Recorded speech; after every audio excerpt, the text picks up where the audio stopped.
वंदे मातरमच्या 150व्या वर्षपूर्तीनिमित्त लोकसभेत 12 तासांची दीर्घ आणि गहन चर्चा. वंदे मातरम हे केवळ एक गीत नाही, तर ते भारतीयांच्या मनात वसलेलं समृद्ध भारताचं चित्र आहे. पंतप्रधान वंदे मातरमनं देशाला स्वातंत्र्य लढ्याची ऊर्जा दिली. तीच ऊर्जा नवी पिढी 2047चा विकसित आणि आत्मनिर्भर भारत घडवण्यासाठी उपयोगात आणेल. पंतप्रधानांनी व्यक्त केला विश्वास. काँग्रेसच्या काळात विशिष्ट समुदायाच्या अनुनयासाठी वंदे मातरमची 2 कडवी गाळली गेली. आजही काँग्रेसची अशीच विभाजनकारी धोरणं. पंतप्रधानांची घणाघाती टीका.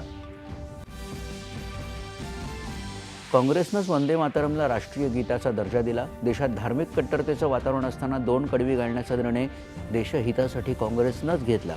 प्रियंका गांधी.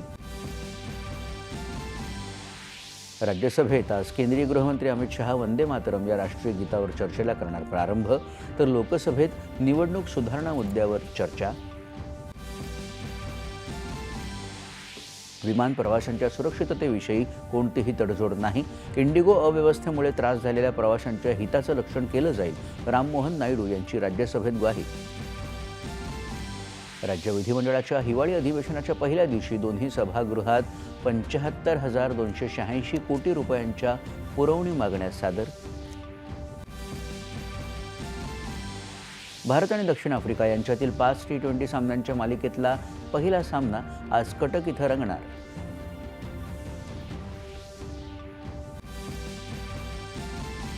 जपानच्या ईशान्य भागात 7.6 तीव्रतेचा तीव्र भूकंप. 3 मीटर उंचीच्या त्सुनामीचा इशारा. नागरिकांना सुरक्षित स्थळी हलवण्याचं आवाहन. आणि ज्येष्ठ सामाजिक कार्यकर्ते आणि कष्टकरी आणि श्रमिकांचे आधारस्तंभ बाबा आढाव यांचं काल पुण्यात वृद्धापकाळानं निधन. समाजातल्या सर्व स्तरातून श्रद्धांजली.